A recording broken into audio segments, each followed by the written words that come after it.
Halo, Assalamualaikum warahmatullahi wabarakatuh. My name is Ulfa Sundari. In this video, I will review some English material for young learners.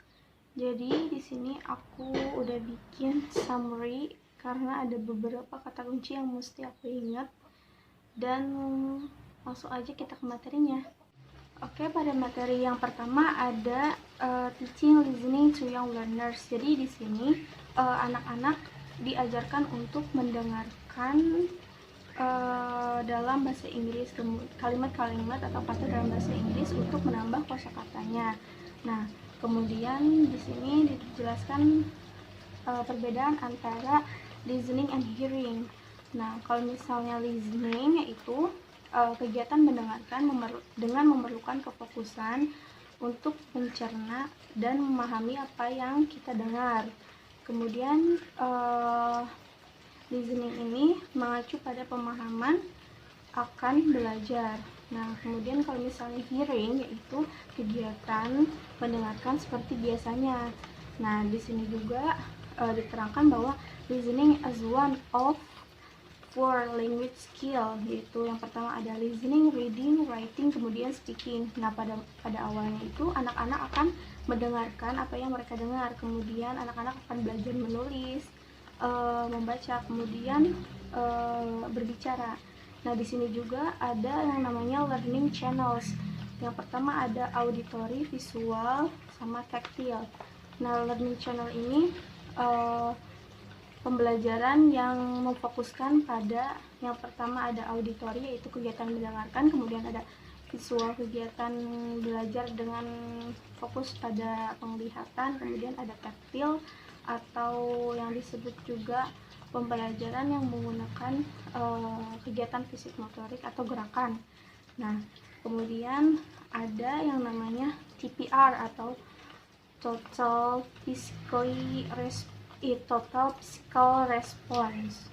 Nah, di sini di metode TPR itu adalah suatu metode. Nah, biasanya TPR ini metode untuk memperkenalkan bahasa asing pada si anak, misalnya bahasa Inggris. Nah, di sini diterangkan bahwa metode TPR itu merupakan metode pembelajaran bahasa yang disusun pada koordinasi perintah atau komen, ucapan atau speech, kemudian gerakan atau action, dan mengajarkan bahasa melalui aktivitas fisik atau motorik. Nah, kemudian di sini juga dijelaskan bahwa TPR itu respon perintah yang membutuhkan gerakan fisik. Jadi misalnya nanti guru akan memerintah pada anaknya, misalnya where's head and shoulder, knees and toes, misalnya kayak gitu. Jadi si anak itu selain mendengarkan, dia juga mengerti bahwa head itu kepala, pundak, shoulders, kemudian knees, lutut, and toes, kaki gitu. Jadi selain anak mendengarkan kosakata dalam bahasa Inggris, si anak juga paham apa itu artinya. Nah, kemudian di sini jelaskan bahwa TPR itu memiliki beberapa aspek positif. Yang pertama menggunakan pendengaran, visual, dan taktil. Jadi pembelajaran yang tadi learning channels itu jadi merangkap jadi satu dalam metode TPR itu, karena ada proses mendengarkan, proses melihat, kemudian proses menggerakkan badan. Nah, kemudian yang kedua, yang berikutnya peserta didik mendengarkan dan memahami sewaktu perintah diberikan. Kemudian pelajar memiliki kesempatan untuk menggunakan 3 channel yang tadi aku jelasin. Kemudian selanjutnya mengajarkan anak untuk mengikuti arahan dan membantu anak untuk belajar mendengarkan dengan penuh perhatian. Jadi melatih kefokusan si anak dalam metode TPR ini sangat penting, karena selain proses mendengarkan, anak juga bisa fokus.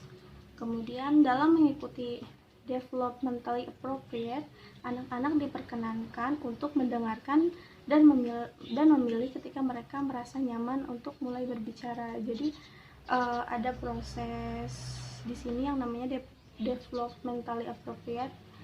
Nah, di sini juga bukan dipacu sih ya, maksudnya memberi kesempatan anak untuk berbicara. Jadi tidak ada paksaan di sini, karena selagi anak bisa mengucapkan dengan dengan pemahaman mereka sendiri dan kepercayaan mereka sendiri, maka anak-anak akan perlahan berbicara. Kemudian metode ini dengan mudah dapat disesuaikan dalam banyak cara bagi para young learners. Jadi metode ini itu sangat mudah disesuaikan pada anak usia dini, karena mereka itu lagi senang-senangnya meniru dan belajar kan. Jadi ini sangat mudah diperagakan. Nah, kemudian ada game as teaching. Game ini kegiatan yang menyenangkan dan menarik. Nah, di game ini itu sangat banyak sekali pilihannya. Ada yang berfokus pada kosakata, ada yang berfokus pada mendengarkan, ada yang fokus pada menulis. Berbagai macam kegiatan bermain di sini, maksudnya game-game yang menarik di sini. Menurut aku materi ini, game as teaching ini sangat bagus diterapkan pada anak usia dini, karena anak usia dini selain belajar, mereka juga membutuhkan bermain untuk mereka belajar bereksplorasi juga. Nah, bermain game ini adalah cara yang menyenangkan untuk membantu siswa membuat koneksi antara kata dan tata bahasa dalam bahasa Inggris. Di sini juga selain kita bermain, kita juga mengajarkan kepada si anak kata-kata, kalimat dalam bahasa Inggris, sehingga secara tidak langsung anak-anak akan mengenal dan menambah kosakatanya dalam bahasa Inggris. Nah, bermain game di kelas membangun interaksi lain. Nah, selain bermain game itu banyak manfaatnya, ini juga ada salah satu manfaatnya juga nih, membangun interaksi dan melatih motorik kasar dan halus pada anak. Kemudian yang paling penting yaitu membangun rasa kepercayaan diri pada si anak. Misalnya yang tadinya anaknya ada anak pendiam, kemudian diajak bermain game dan berinteraksi dengan anak-anak lain, kemudian anak-anak yang pendiam itu bisa mengekspresikan dirinya dan membuat dia percaya diri. Nah, di sini contohnya ada game answer games, brainstorming games, kategori games, dan lain banyak lagi. Kemudian ada ini sebenarnya yang tadi tuh materi yang diloncat. Kemudian ada materi yang kedua setelah tadi teaching listening, kemudian ada teaching speaking to young learners. Jadi di sini ada sebuah games juga, tapi di sini gamesnya lebih beragam, tapi tujuannya itu satu, untuk menambah kosakata anak dan memancing si anak untuk mengucapkan kata atau kalimat dalam bahasa Inggris.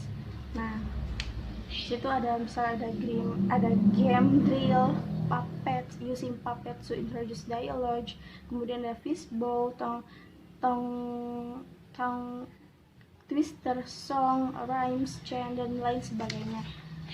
Kemudian ada teaching reading to young learners. Nah, di sini juga ada game. Nah, di sini juga berupa game, yaitu yang pertama itu ada misalnya ada game Owen Word, Sight Word, Phonics, Names, Graphic Organizer, dan lain sebagainya. Di sini memancing anak untuk reading.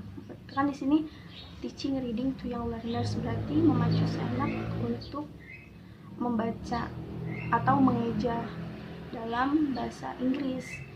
Nah, kemudian ada teaching writing to young learners, kemudian ada teaching vocabulary to young learners, kemudian ada media for teaching English to young learners.